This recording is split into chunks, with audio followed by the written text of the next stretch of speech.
మహిళా దినోత్సవం చిన్న కథ. ఒక చిన్న గ్రామంలో సీత అనే అమ్మాయి ఉండేది. చిన్నప్పటి నుంచే ఆమెకు ఒక పెద్ద కల, డాక్టర్ కావాలి.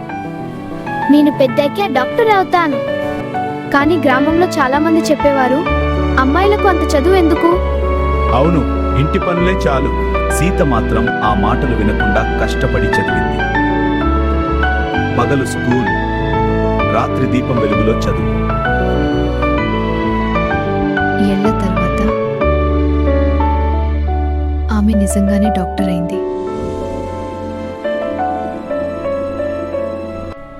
మీకు ఎలా సహాయం చేయగలను? చింతించకండి, మీరు బాగుంటారు. ఇది నా కల నెరవేర్పు. డాక్టర్ అయ్యాక తన సొంత ఊరికి రావడం, తన ఊరి వాళ్లకు వైద్య సేవలు అందించడం తనకు చాలా సంతోషంగా ఉంది. మేము తప్పు చేశాం. అమ్మాయిలు కూడా పెద్ద విజయాలు సాధించగలరు. ఒక్క అవకాశం ఇస్తే ప్రతి మహిళ ఒక అద్భుతం చేస్తుంది.